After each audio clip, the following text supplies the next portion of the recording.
Hi, everybody. I am super excited to be joining you for this very first opportunity for Missouri Dental on Demand CE. My goal today is really to, this first part is going to be about behavior management and patient selection in the pediatric field. And I really just think that collaboration is probably the most exciting and most beneficial thing for our patients that we do in dentistry. And so I'm excited to be able to help you with this and to be able to kind of share some thoughts that I've had over the last 10 years of practicing.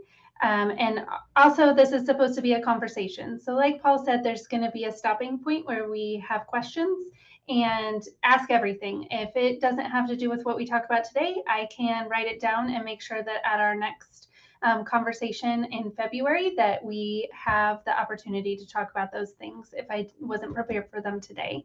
With that being said, I'm going to start sharing my screen because I do have a presentation for you. So give me just...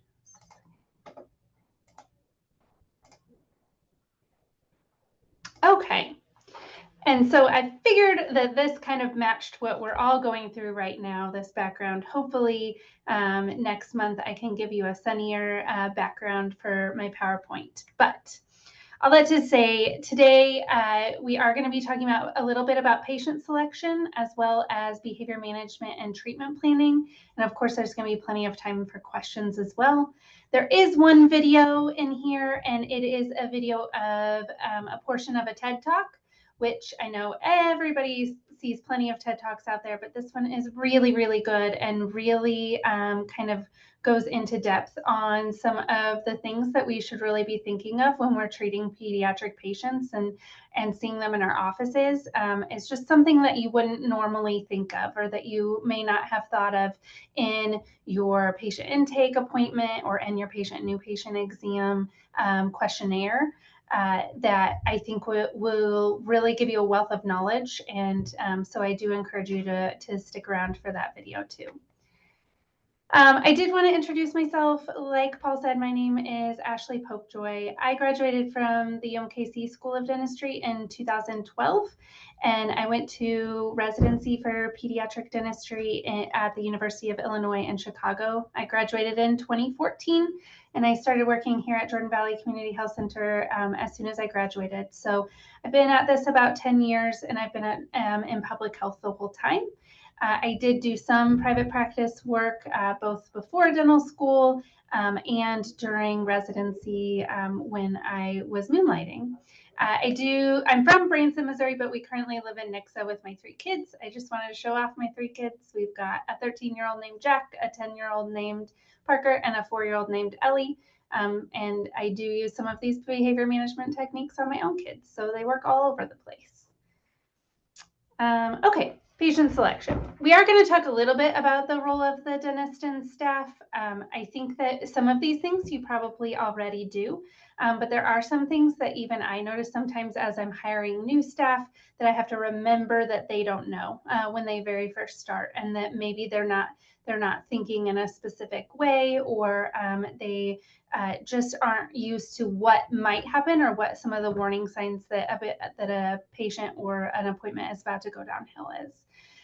We'll talk a little bit about parental influence. That's a little bit of a controversial topic in the pediatric realm, as well as how to assess your patient.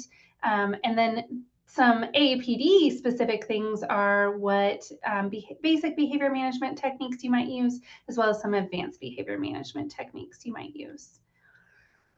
So first, not everybody's going to have this waiting room in their office, but I did want to point it out that it is really important for your kids that come into your office to understand that they're going to have some fun, and they really need to not walk into a place that feels very sterile to them. You don't have to make any changes in your waiting room, but just having something that comes down to their level, whether it's a homework station, some type of interactive electronic or toys, is very helpful. In the operatory too, some very inexpensive things that really make an appointment go well. TVs mounted on the ceiling are always nice, but if not, some type of fidget toy that they can hold in their hand. A really inexpensive one that we used in residency was bubble wrap. We'd get it off of Amazon or wherever and tear it into strips, and the kids would use it during their appointments to kind of keep their fingers busy and their minds busy. So if you're not able to do the television, which I would highly recommend, it's pretty much a sedation in and of itself. That could be something that would really help. Another thing that I have noticed is, when we hire new staff, sometimes if they haven't been used much in a pediatric realm or are not used to kids, that getting down to their level, talking to them as a patient, and then also being really flexible in the way that they do things is something that's not often used when we're treating adults. So adults, they're going to go typically and sit in your chair and take your x-rays. They may complain a little bit, but also remember that this may be the first time that child has ever experienced this, or maybe it's not their first time, but they remember it being scary. And so the way that they're going to tell you that is with behavior. And so the best way to manage that, or one of the ways to manage that, is to make sure that you're being really flexible in what you need to get done. If I need to get an exam done, that just means I need to get an exam done. That doesn't mean that the kid has to sit in the chair. It doesn't even mean that the child has to be in the room. I have done dental exams out in cars. I've done them on the floor. I've done them in the waiting room. You can do a dental exam really anywhere. And so, sometimes those new assistants or those assistants that aren't used to kids think that there's only one way to do an exam or only one way to do an x-ray or whatever the case may be, and really being able to think outside that box and say, what does this kid need right now that is going to make this appointment go well and still accomplish what I need? There's also the ability of a parent to be in the room or out of the room. In the room is sometimes great and out of the room is sometimes great. I would caution you to not necessarily have a policy that a parent is never in the room, because sometimes those parents are really helpful. Not always, and sometimes parental absence can be used to regain trust in an appointment too. There's also value in easy appointments. Not every appointment do you have to get everything that you wanted to get done. We have appointment types called desensitization appointments that can be used for kids that just need a little bit more time. And it doesn't take a ton of your time at all. If you even just have an extra room, or even if the goal is to get them in the waiting room, they've never been able to get out of the car before and get into your office. If the appointment is that they're going to come in that day and sit in the waiting room, and then they could do that, that is a success. And I know that sounds really, really odd, but eventually you can usually gain trust to get that child in the chair and be able to do an exam. It is also important to use appropriate terminology for them. They just don't really understand those same terminologies that we use with adults. And so I did put this in here. I think a lot of us probably do this naturally. But I always, and these are just my examples, I always, instead of saying decay or cavity or caries, say sugar bugs. Kids relate to that a little bit easier. I always say wiggle your tooth, especially kids that are over, kindergarten age, understand what wiggling a tooth means. And even though you and the parent understands that you're extracting that tooth, that kind of gives you that little leverage and gets down to their level where they're not imagining things that are different than what you're actually going to be doing. There is, of course, some parental influence. You've got some cultural things that may or may not make certain types of treatment positive for that parent or feel positive for that parent. There's some cultures where extractions and stainless steel crowns just seem really out of the realm of possibility to them. And that doesn't mean that you trade what is clinically acceptable for what the parent wants. It just may mean that either you're not the dentist for that family, or that there needs to be some more education done. There's also been a big shift from acceptability of restraint versus pharmacologic techniques.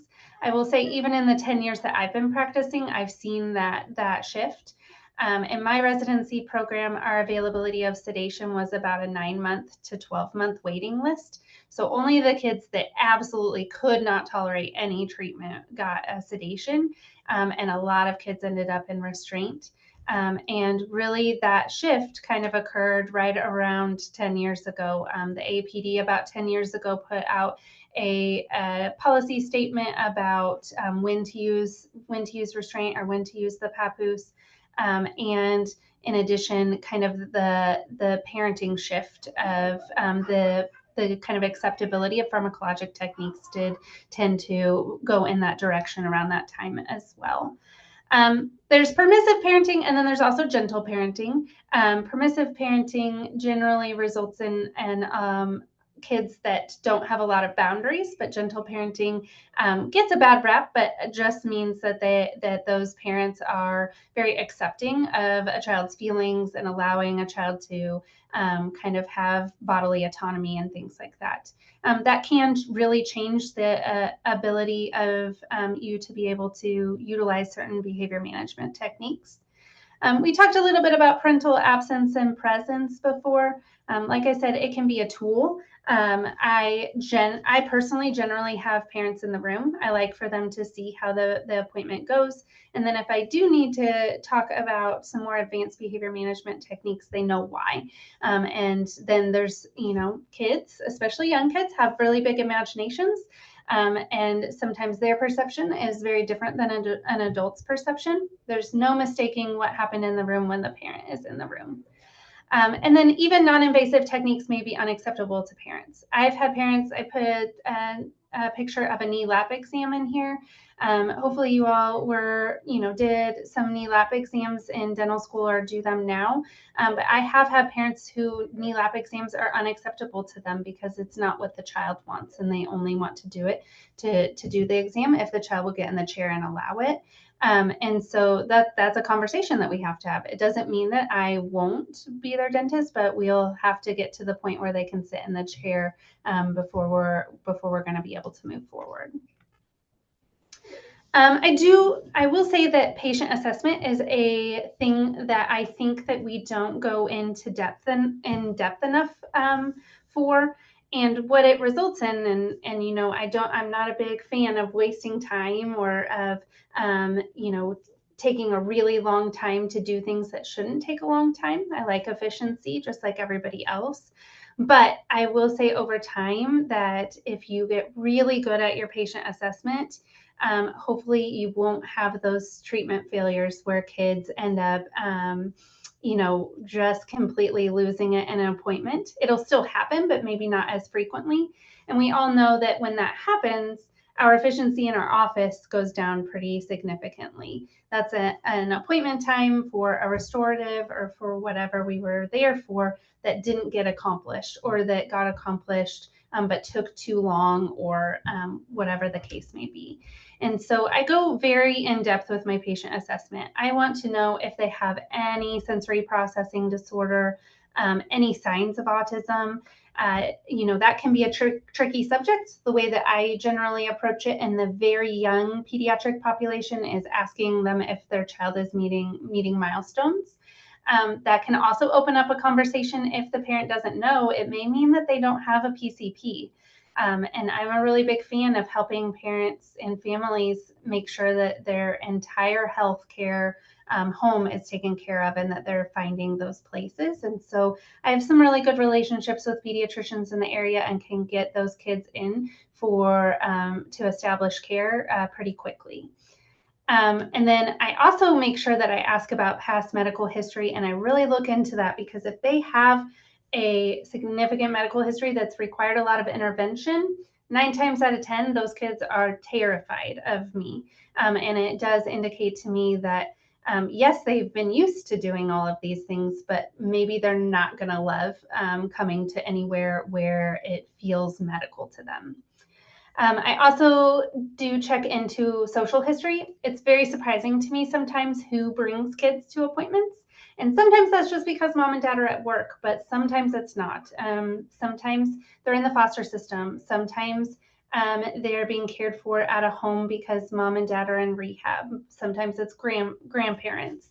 And any instance of parental separation from a child long-term in those ways is considered a traumatic event for those kids and will likely or sometimes involve a situation where treatment is not as easy for you in office. I also really am looking at emotional development the entire time I'm in the room. So even when I'm talking to the parent, I'm watching what is the child doing while I'm talking. Are they hopping off the chair and opening drawers? Are they sitting in the chair, but they're looking around and playing with their fingers or twirling their hair? Are they super quiet? So I actually am really scared of quiet kids. Super shy kids tend to be look like they're going to do great during your exam, but an exam tells you really, that they can get through an exam. So shy kids make me nervous, and I will proceed with caution with those shy kids because they're often quite a bit more sensitive, and that treatment sometimes fails with them. If a child is defiant to you, that may mean that they are super vocal and very confident with themselves, but it also means that they're defiant towards a stranger, which from an emotional development standpoint means that you're probably not going to easily get that treatment done. So just some things to look for during that initial assessment.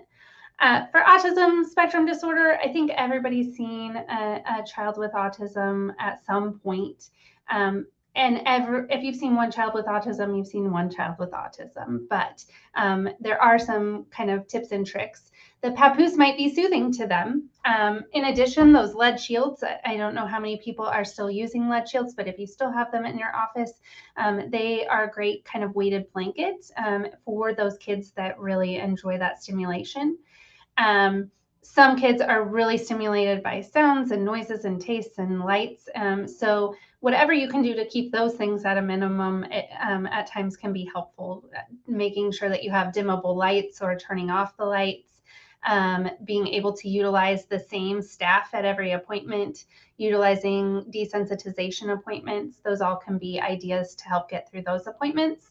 I always do involve the parent and the caregiver in these discussions because they're going to know their children the best and what works for them. Some kids don't like that papoose or that squeezing or tight feeling, and so that's going to be off the table for you to help. I do sometimes utilize Valium to help with my patients with severe autism get through just even exam appointments, and that's often effective even without any adjuncts, and so you can use it as an anxiolysis instead of as a sedative. In early childhood development, we consider patients age 3 and under to be pre-cooperative. And what that means is we have limited or no expectations of them. If they get in the chair, great, but that is not by any means a determinant of whether they need to be seen or not. They are just pre-cooperative. We don't have expectations of them. I do find it important to know what age-appropriate behavior looks like. If you're a parent and you've had kids go through these age groups, you might be at an advantage there. But just being able to see lots of as many kids as possible and kind of see their development over time will really be able to help you kind of standardize what that might look like. You should know that delays in verbal communication or social behavior skills can lead to uncooperative behavior. So if you hear from a parent that they're having speech delays, yes, that tells you other things to look for clinically, but it also could mean that you're going to have trouble during those treatment appointments. Defiant or terrified behavior is not improved by nitrous or nitrous oxide or communicative behavior management. Nitrous is great for anxiolysis, but it's not going to overcome true fear. So, at first, I think a lot of pediatric dentists or a lot of dentists straight out of school will kind of get suckered into those parents who are like, I think if we had laughing gas, we would do much better. And it is not always better. It is not always the kind of magic-y. We talked earlier about how shy and timid personalities may appear easy to manage during that exam, but you really need to proceed with caution. And just because they're cooperative for the exam and prophy is not indicative of their behavior during treatment. And I know that that kind of stinks because that's what you're basing it on in order to decide if you're gonna move forward with treatment in your office. But there are some other tricks that we'll talk about later that may give you some more indications of how that next appointment is going to go. I did put some developmental milestones in here for ages 3 to 4, just because some of them are pretty significant in terms of what we do.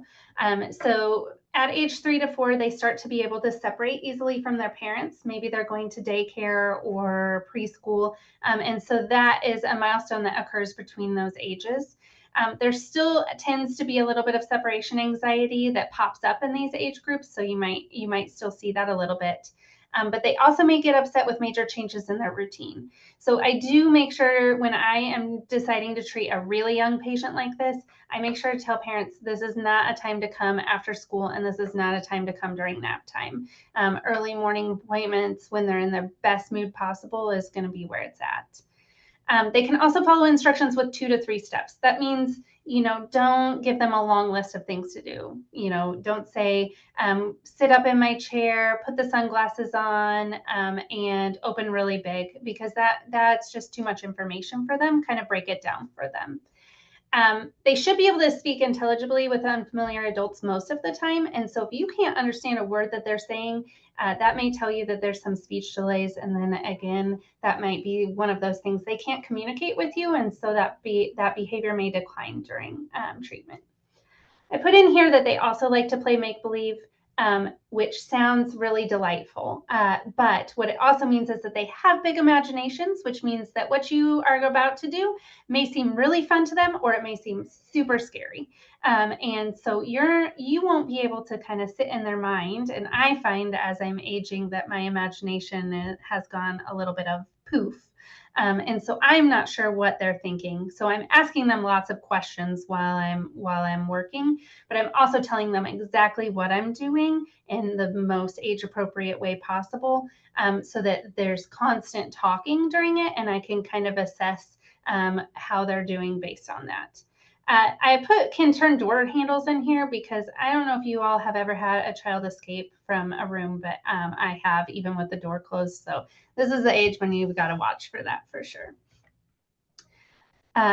More patient assessment. This is more about their social history. We talked about a history of a significant medical intervention.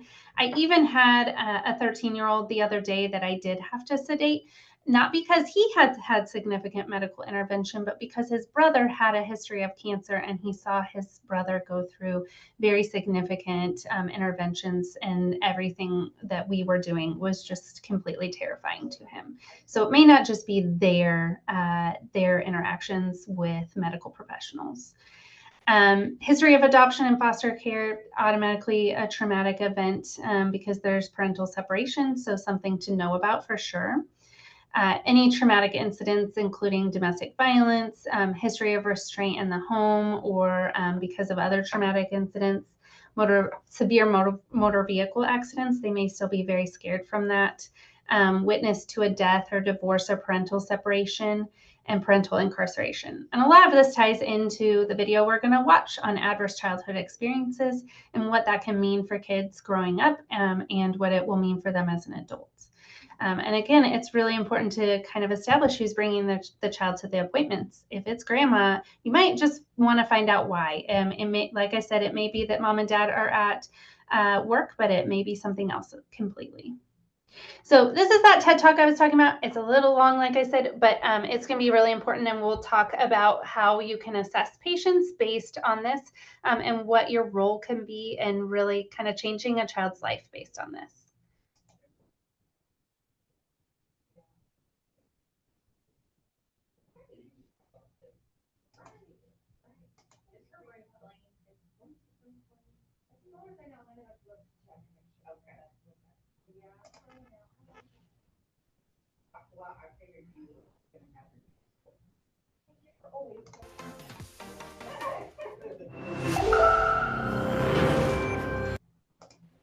In the mid-90s, the CDC Paul, can you hear and that? Kaiser Permanente discovered an exposure that dramatically increased the risk for 7 out of 10 of the leading causes of death in the United States.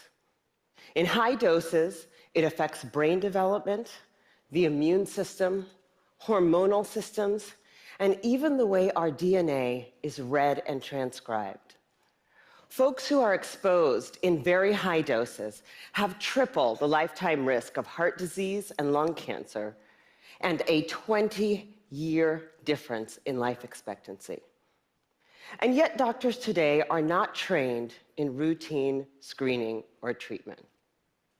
Now, the exposure I'm talking about is not a pesticide or a packaging chemical. It's childhood trauma. Okay, what kind of trauma am I talking about here? I'm not talking about failing a test or losing a basketball game.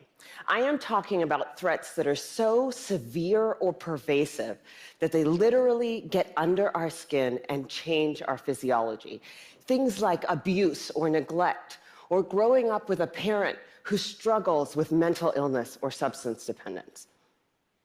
Now, for a long time, I viewed these things in the way I was trained to view them, either as a social problem, refer to social services, or as a mental health problem, refer to mental health services. And then something happened to make me rethink my entire approach. When I finished my residency, I wanted to go someplace where I felt really needed, someplace where I could make a difference.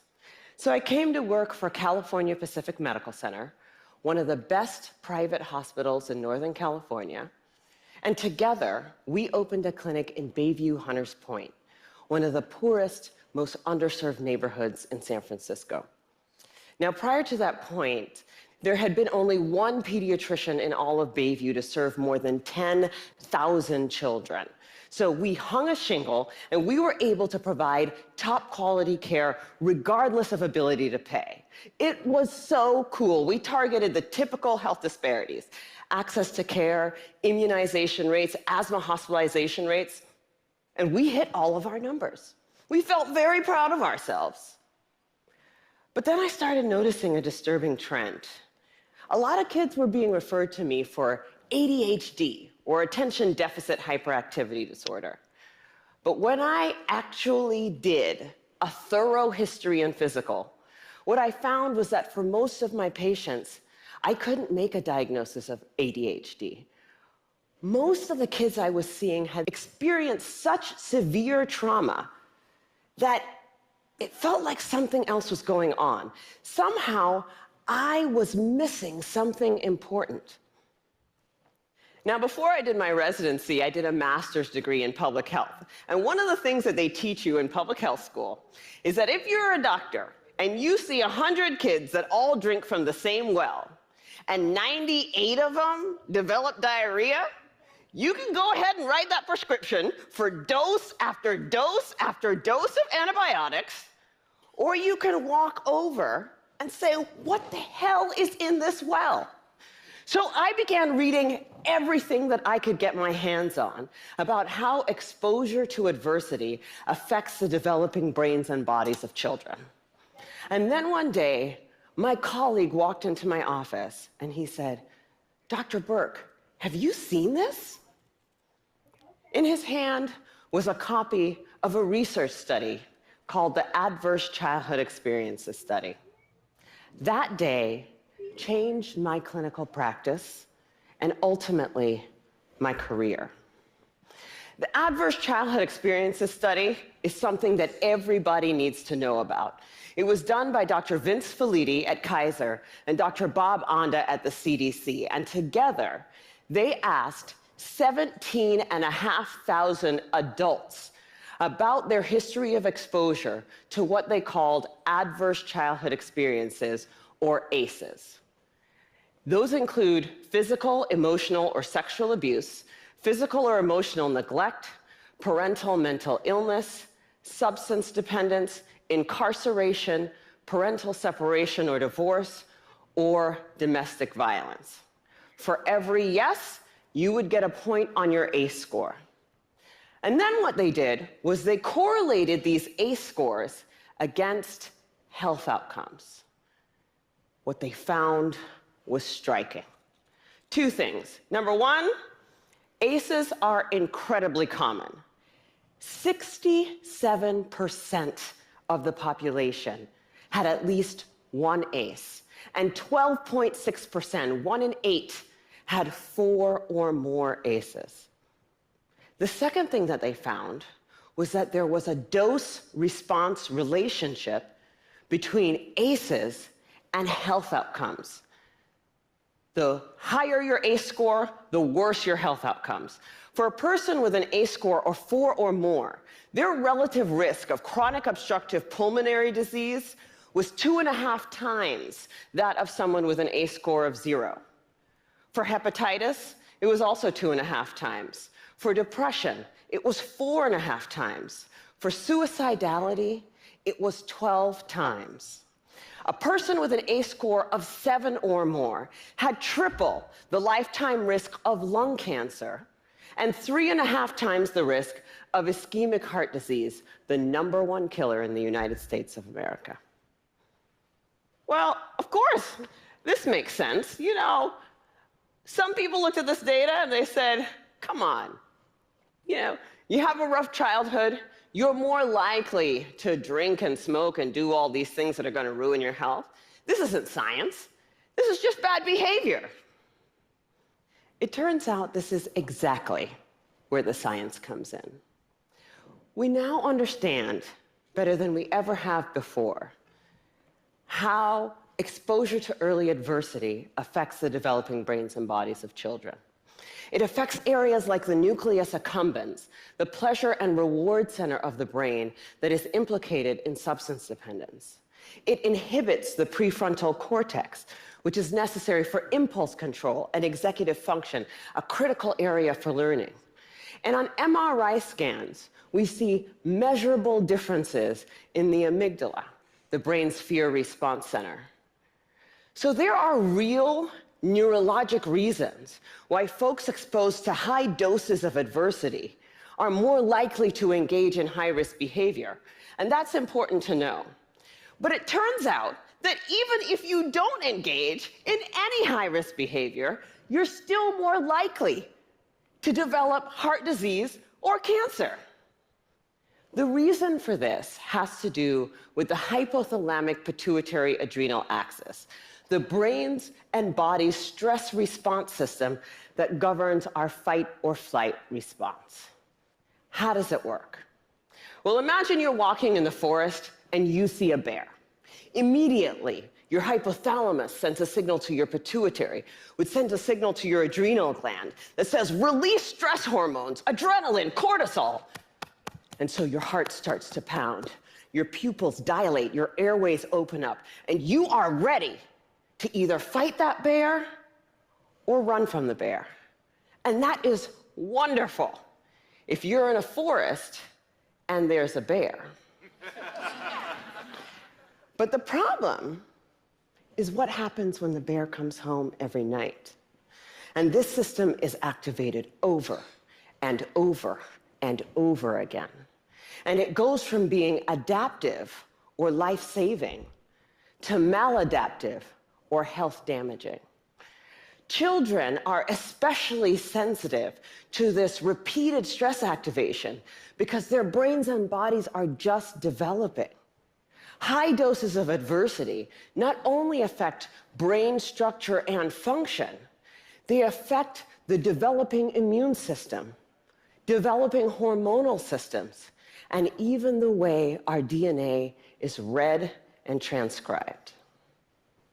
So for me, this information threw my old training out the window, because when we understand the mechanism of a disease, when we know not only which pathways are disrupted, but how, then as doctors, it is our job to use this science for prevention and treatment.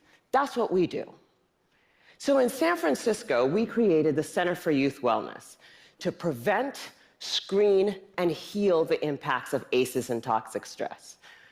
We started simply with routine screening of every one of our kids at their regular physical, because I know that if my patient has an ACE score of 4, She's 2.5 times as likely to develop hepatitis or COPD. She's 4.5 times as likely to become depressed, and she's 12 times as likely to attempt to take her own life as my patient with 0 ACEs. I know that when she's in my exam room.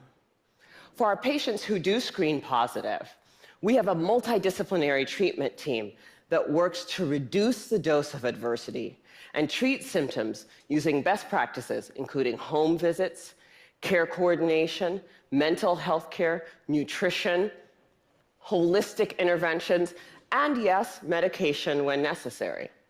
But we also educate parents about the impact of ACEs and toxic stress the same way you would for covering electrical outlets or lead poisoning. And we tailor the care of our asthmatics and our diabetics in a way that recognizes that they may need more aggressive treatment given the changes to their hormonal and immune systems.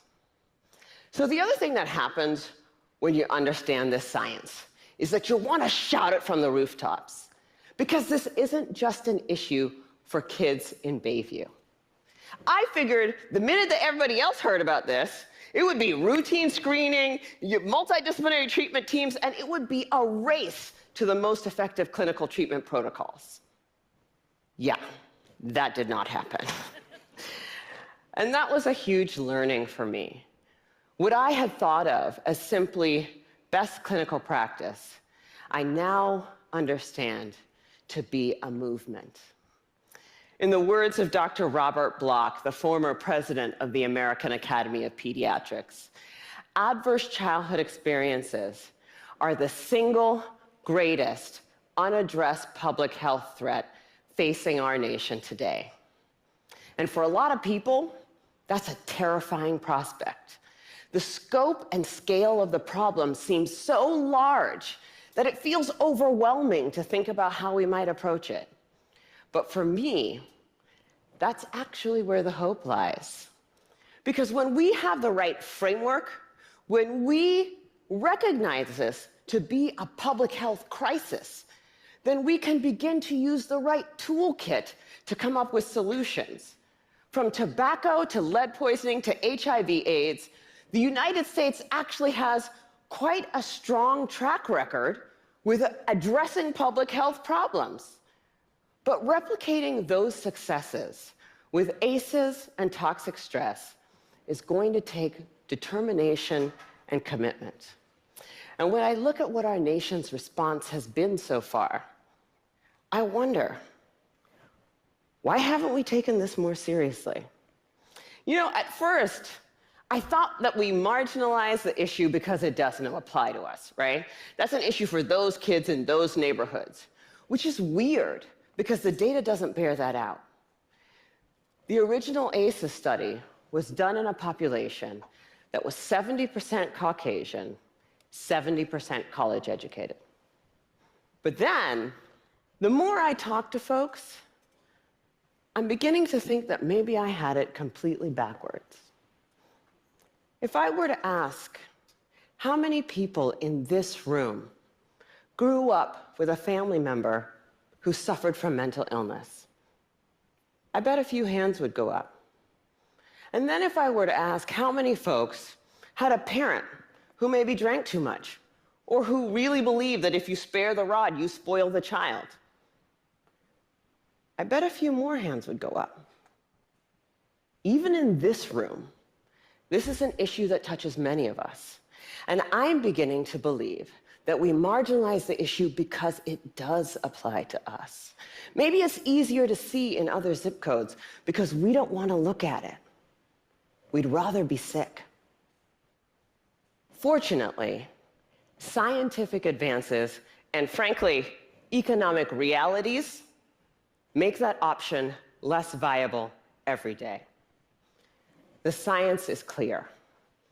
Early adversity dramatically affects health across a lifetime. Today, we are beginning to understand how to interrupt the progression from early adversity to disease and early death. And 30 years from now, the child who has a high ACE score and whose behavioral symptoms go unrecognized, whose asthma management is not connected and who goes on to develop high blood pressure and early heart disease or cancer will be just as anomalous as a 6-month mortality from HIV/AIDS. People will look at that situation and say, what the heck happened there? This is treatable. This is beatable. The single most important thing that we need today is the courage to look this problem in the face and say, this is real, and this is all of us. I believe that we are the movement. Thank you.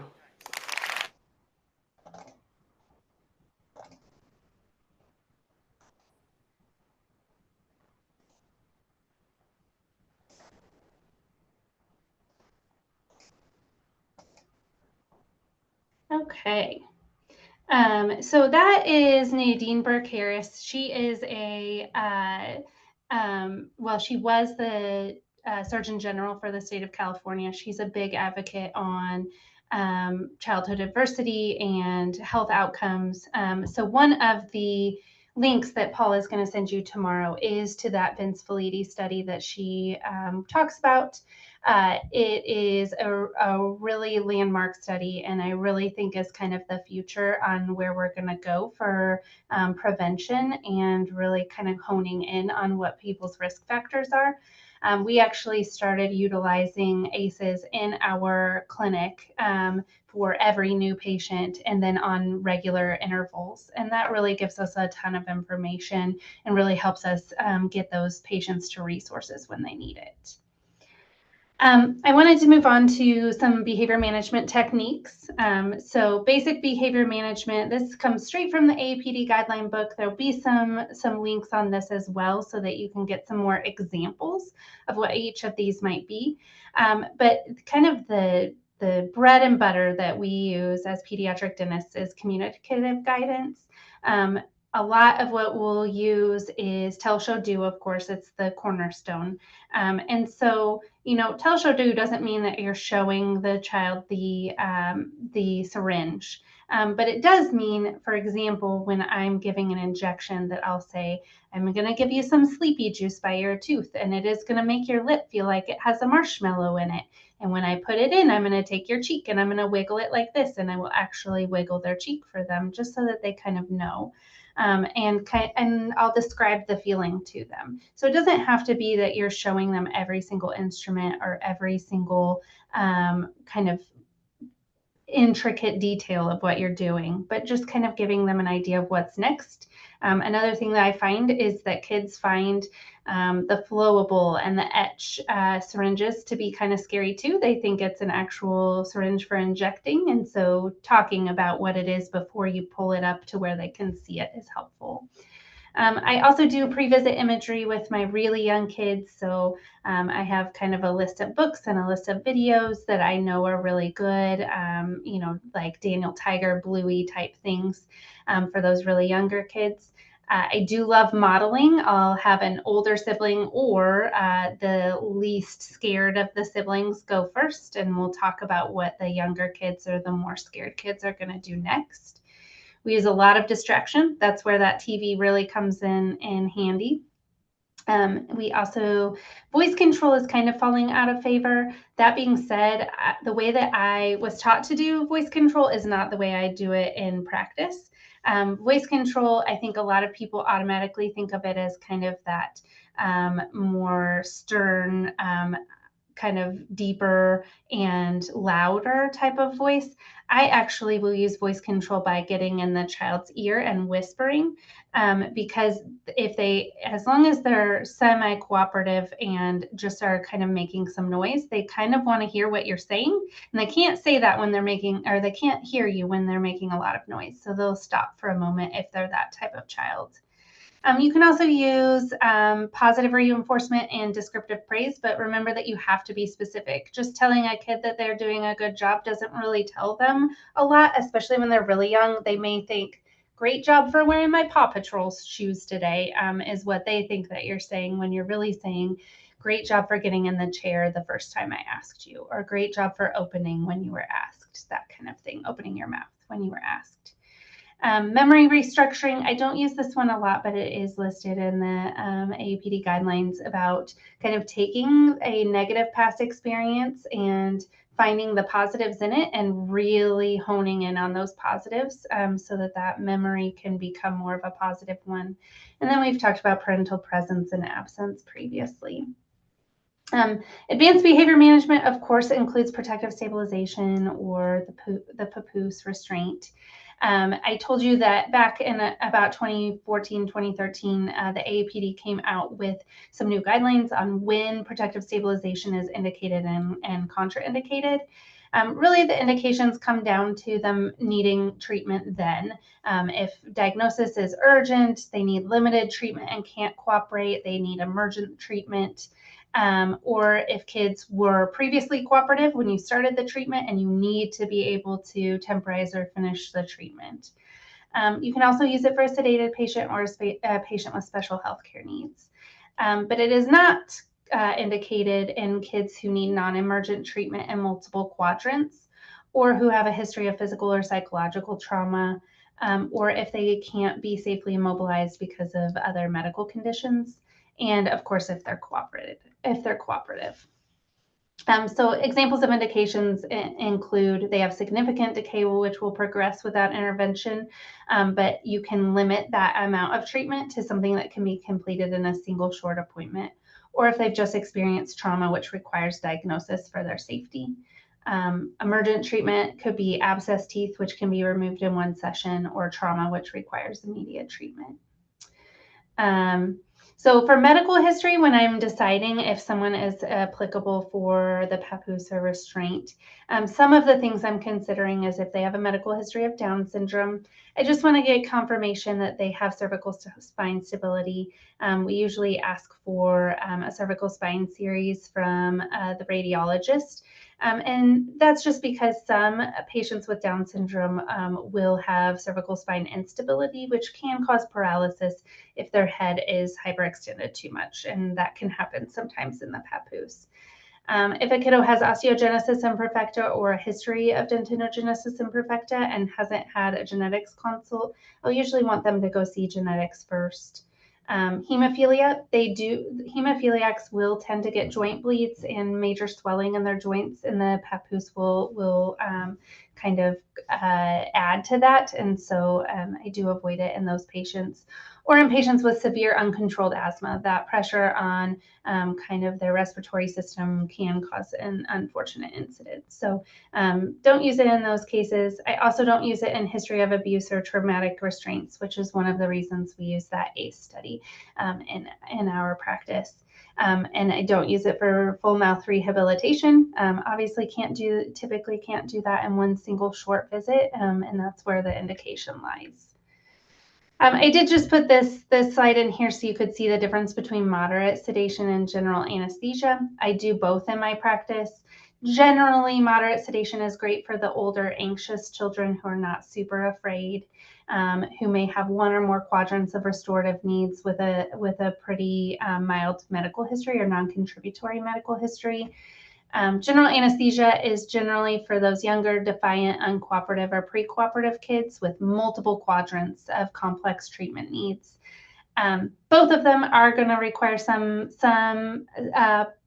status of NPO, and generally that's going to include no heavy meals for at least 6 to 8 hours prior to the sedation. In the state of Missouri, for a moderate sedation, you do need to go over a history and physical within 30 days, same with general anesthesia, and the legal guardian should be present and able to consent for these procedures. I do recommend that you put a behavioral rating in your charting, just so you can kind of see how behavior is progressing and whether it's getting better or getting worse, so that you can anticipate what you need to do next time. I use the Frankel behavior scale, which is pretty much a GPA type scale. And so, best kids are a 4. Kids that really can't tolerate anything are in that 1 range. I did put in here, this used to be the Texas Medicaid criteria for dental therapy under general anesthesia. We don't use this in my practice, and I only see really children with Medicaid. Medicaid doesn't require this, but I just kind of keep it in mind that age, treatment requirements, the behavior, and the previous types of treatment that I've tried are all kind of indicators of whether a child is on their way to needing general anesthesia. So the younger a kid is, the more treatment that needs to be done, the more negative their behavior is, and the more other types of treatment that we've tried, the more likely it is that they'll need general anesthesia for their treatment.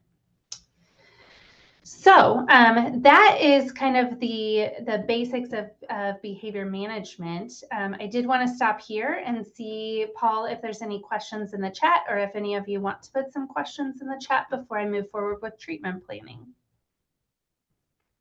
Dr. Popejoy, as an English major, I have a ton of questions, but I'm not a dentist, so I'm not going to ask any, but I do not see any in the chat right now.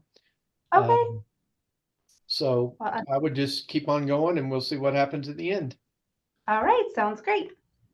Okay, so in the prevention and treatment planning section, we are going to talk about timing and frequency of examination, as well as some anticipatory guidance that you can give your patients. We're going to talk about radiographs, fluoride, carries risk, and deciding on a restorative material. At our next visit in February, we will get into the nitty-gritty of how to do those restorative techniques, including kind of the technique for prepping for a stainless steel crown and things of that nature. The first thing is that the AAPD does recommend that every child have a dental home by age 1, which means that you should be seeing patients age 0 to 3 in your practice. And the reason I say 0 to 3 is because as recently as 2002, the American Academy of Pediatrics had been recommending age 3 as their first dental visit. But the recommendation is no later than age 1 or within 6 months of the eruption of the first tooth. And the reason why is not just because we want to terrorize the little children with only 2 teeth in their mouth, but we really want to be able to provide them a comprehensive care and individualized preventive plan. We've got kids in that age range who are breastfeeding overnight. We've got kids in that age range who are drinking chocolate milk in a sippy cup. We've got kids in that age that are going to fall on the playground, are going to fall off of the couch and need a place to go when they have that intrusion or that lateral luxation. And there's a lot of things that you can find that may need a referral and may need, a trip to the pediatrician to discuss a little bit more. So those are all really important reasons why that kind of first visit is really early. I did put in here the AAPD guidelines on when to give anticipatory guidance. I really just wanted to point out that until about age 2, this is completely parent guided. Starting at age 2 all the way through age 12, it's patient and parent guided. And then starting at age 12, you really start to talk to the patient about these things. And so for the first 2 years, you're really just kind of doing caries risk assessment, preventative things, talking about oral hygiene and diet and non-nutritive sucking habits. Once you get a little bit older is when you are going in for those more risky things, the periodontal risk assessment, counseling for tobacco and substance abuse, counseling for HPV or the HPV vaccine, and counseling for intraoral and perioral piercing.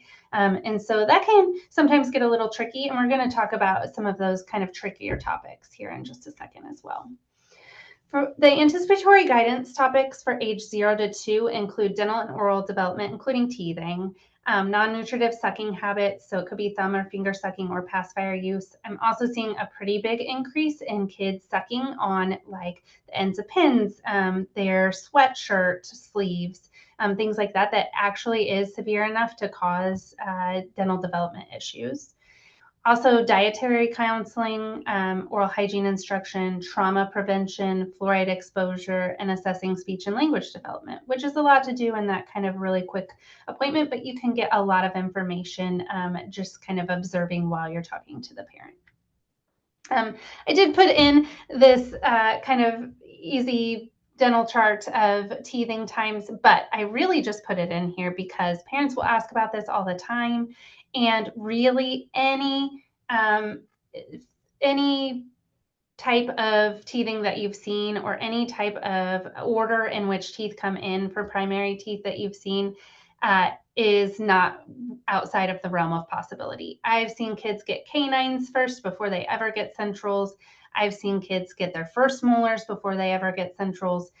Really, I don't get real concerned about primary teeth not coming in order. Maybe after 24 months or 18 to 24 months, if they have no teeth, we might start talking about what might be causing that. But I think a lot of parents get really concerned that their kiddo is not as far along as other kiddos, and that is just not something to worry about at that age. Get a lot of questions about what to do about thumb sucking and other types of habits. The good news is that most children will spontaneously cease their sucking habits by age 2, but not all of them.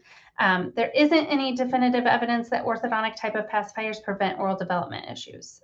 But what we do want to make sure that parents know is that really what evidence says is that as long as that non-nutritive sucking habit stops by age 3, that a lot of those kind of negative effects that you might see, the excessive overjet or the open bite, will tend to go back to somewhat around normal.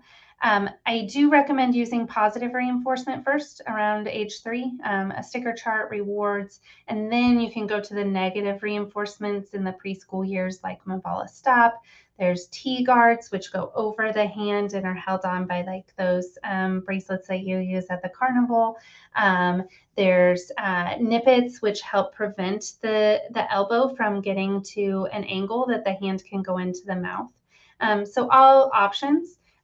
Some really spunky kids will probably get through all of those type of deterrents. And then if we need to, once they're ready to stop, an orthodontic appliance can be fabricated once the first permanent teeth erupt.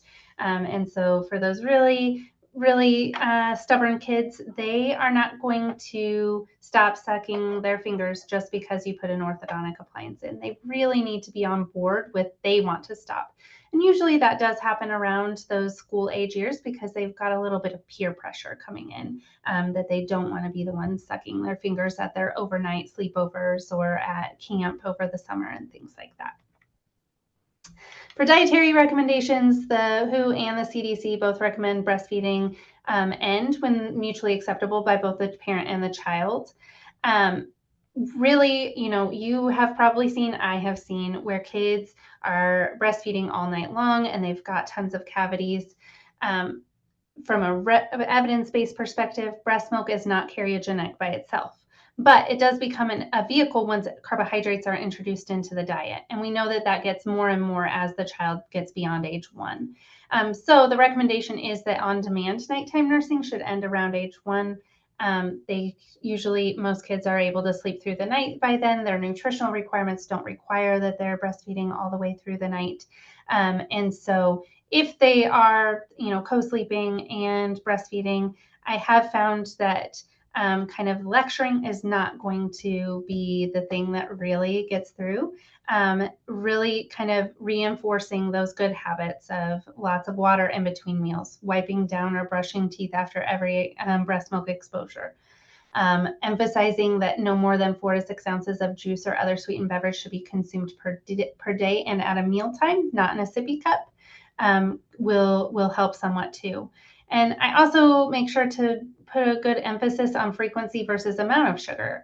A lot of parents love to tell you that they're watering down the juice.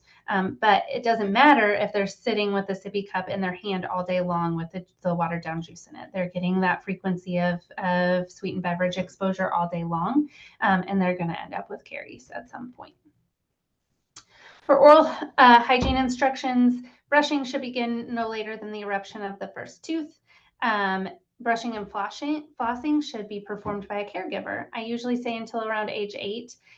They used to say when you have the manual dexterity of cursive writing. That's not always taught really fluently in school anymore. So sometimes I will talk about tying shoes instead. I do put a good emphasis on a bedtime routine. If you always have a routine, you're not going to forget to brush your teeth at night, the most important time to brush in the day.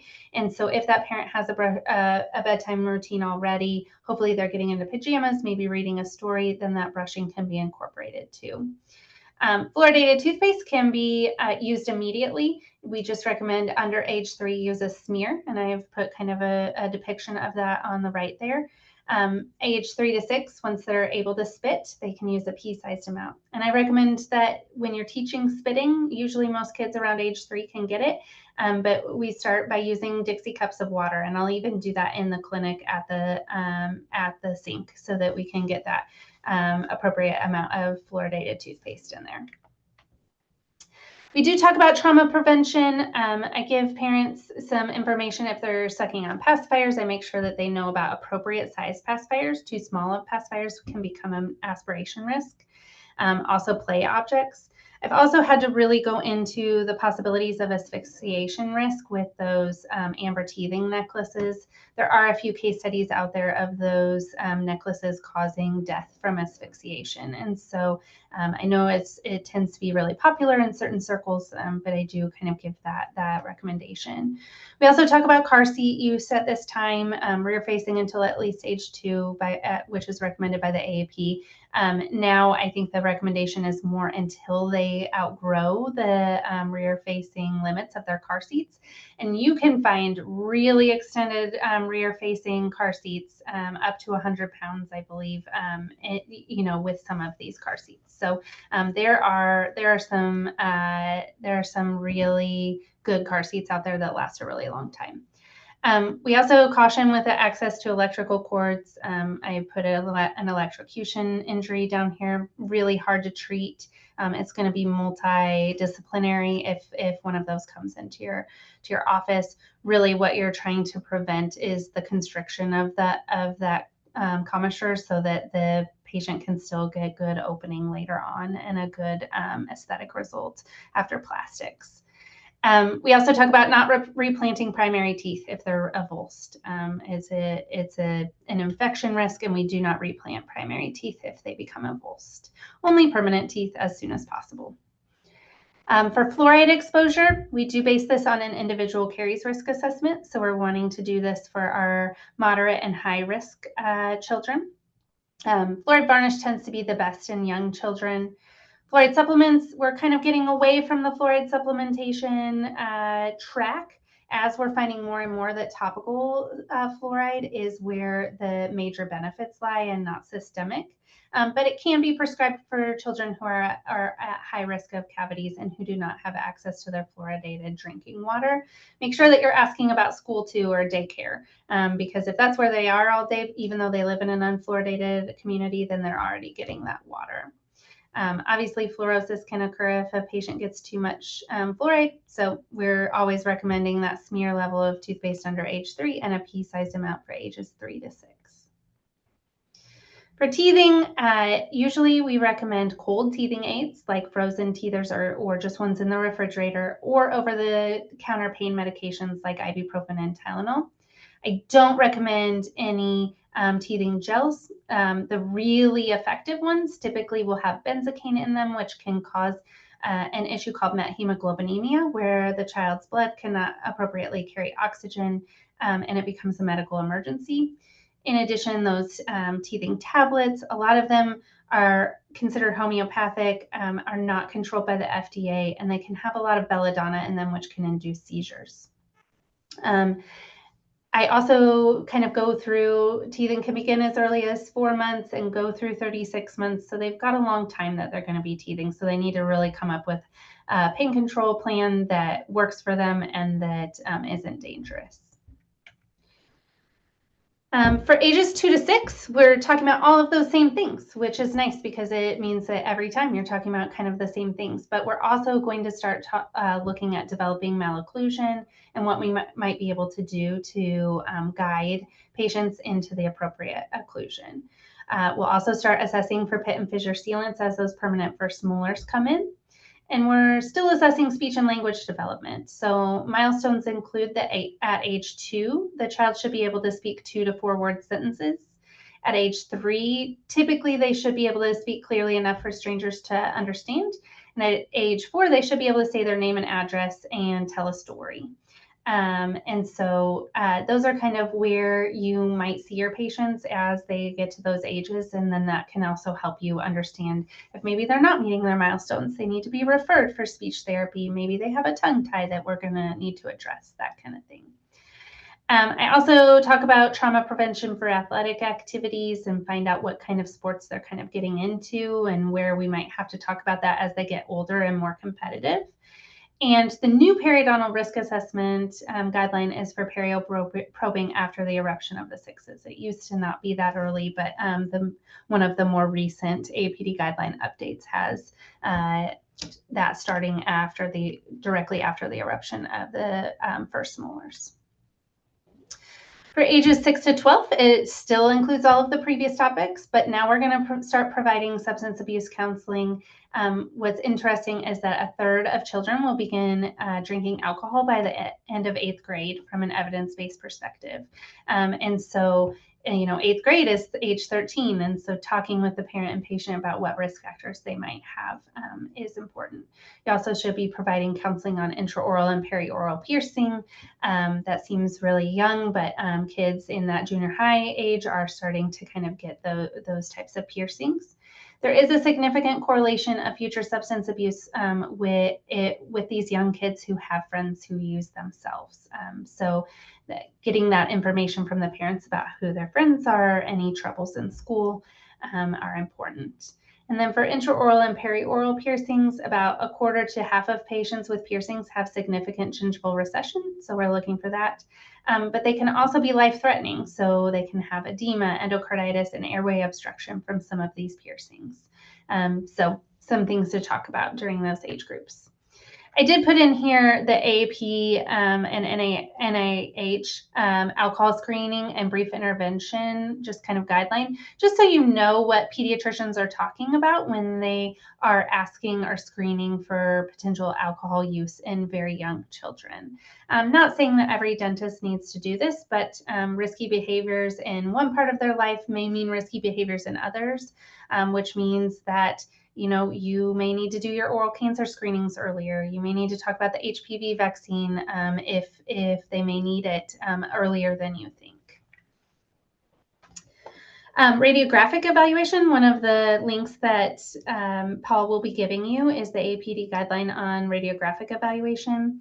I know that I have to go over this a lot with my new staff members because a lot of them think that timing for radiographs is based on age. And sometimes it is limited on insurance on when you can take things, but there are good reasons to take x-rays based on dental development. So you really do need bite wings once the posterior contacts are closed. You really don't know what's going on in between those teeth until you get those posterior bite wings.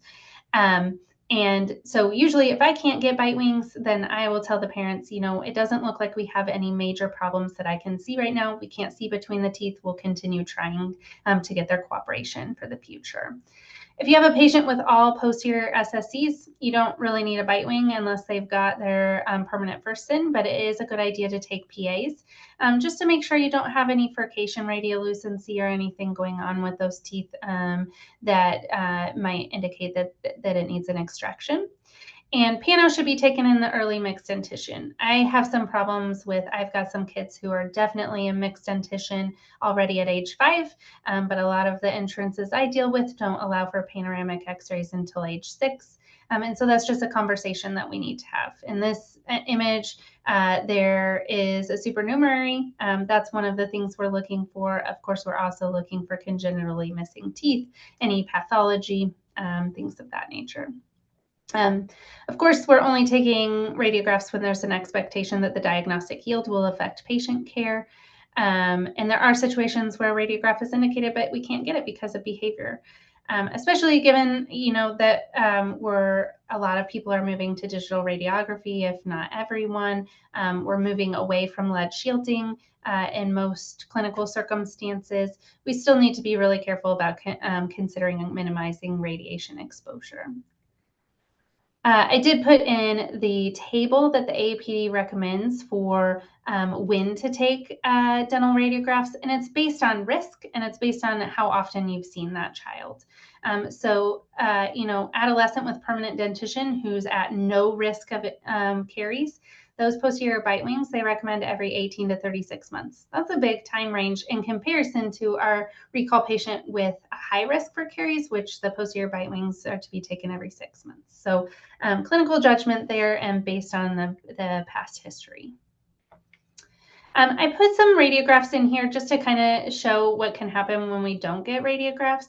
Now, granted, a lot of these interproximals are really small, but L, not so small.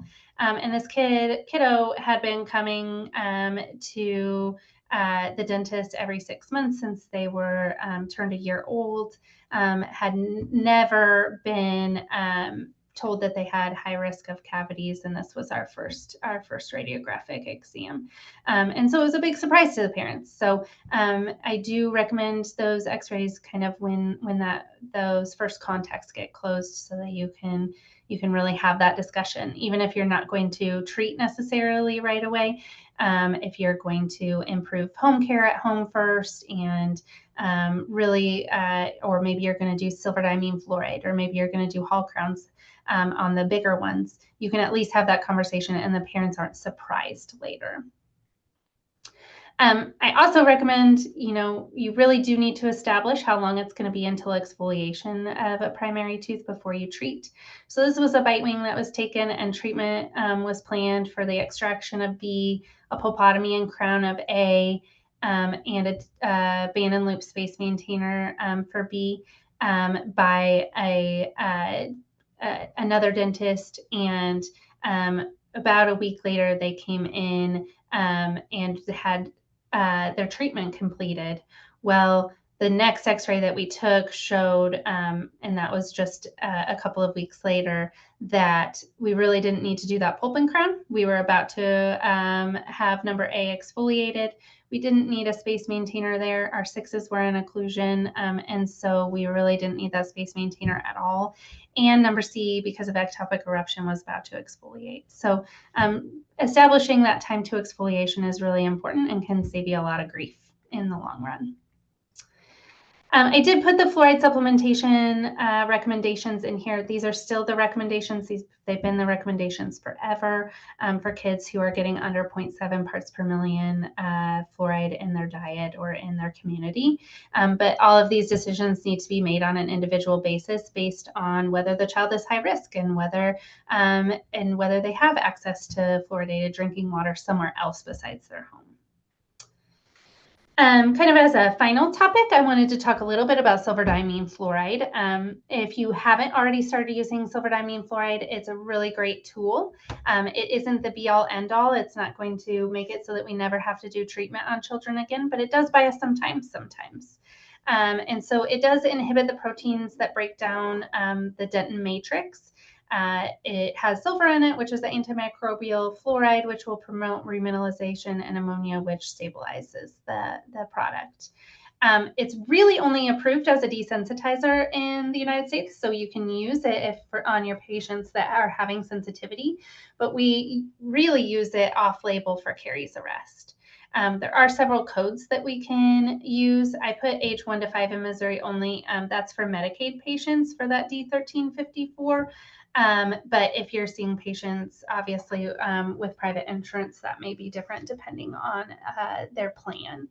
You can also use topical application of fluoride. Code 9910 is the application of a desensitizing medicament. Just make sure that you're documenting that they have sensitivity when you utilize that.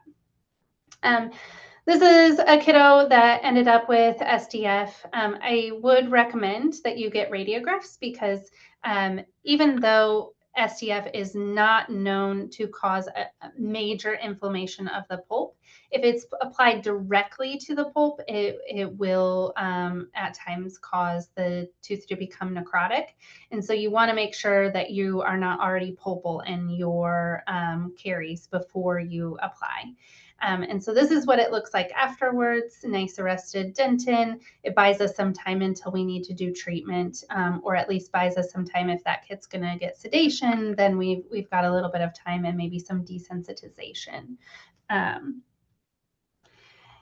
From a safety perspective, just know that SDF can stain your face, clothes, and gingival tissues. It also can stain your counters, your floors, your skin, your clothes. Make sure you're protecting yourself. It's also recommended we use 1 drop per 10 kilogram per treatment visit, weekly at most. I did put in here kind of an armamentarium, but one of the links that Paul is going to give you is the Chairside guide to SDF put out by the AAPD. Generally, I will have out a mouth molt. I will have out 2x2 gauze, the SDF, and a cotton tip applicator. Even though it's not recommended or needed to put fluoride varnish over the top, sometimes that can hide the taste a little bit. Obviously, kids don't always love the taste of fluoride varnish either, but I promise you SDF tastes worse. We talked a little bit about making sure that you're establishing when a tooth is going to fall out prior to deciding on treatment. From a research basis, it is more cost effective to perform a stainless steel crown restoration on a patient that is under the age of 5 than a class 2 direct restoration. That's just a cost effectiveness study. It's not the be all end all. It doesn't mean you have to perform a stainless steel crown on every single class 2. But there should also not be any more than 1/3 root resorption for pulpal treatment. You might consider similar recommendations for a definitive restoration, like monitoring, temporizing, extracting, or SDF. There really is only one randomized controlled trial for class 2 composites in children, and it was for primary molars that were set to exfoliate within 2 years. So really, class 2 resins are not a long-term thing that has been studied in primary teeth, with the exception of glass ionomer type restorations. But I really recommend in high caries risk for deep sedation patients that you consider full coverage restoration. And you also have to consider behavior. If you can't get isolation, you might need a glass ionomer type restoration because of its fluoride release and ability to bond in the presence of moisture. We do some interim therapeutic restorations on kids that can't tolerate treatment for very young, uncooperative, or special needs patients. So we're basically just removing the soft decay with a spoon or a slow speed and filling it up from there. The atraumatic restorative technique you might remember from dental school, which is very similar, but just used in places where patients are not able to access traditional dental care. Again, the interim therapeutic restoration is for interim use. It's not your definitive restoration. Okay. I hear that we do have some questions. So if you do have questions, please go ahead and type them in the chat. All right, Dr. Popejoy, I think we have 4. First one is, what is some good teething advice we can give parents about symptom relief? So symptom relief, I always do in my 0 to 3 exams, always ask about how the patient behaves during teething.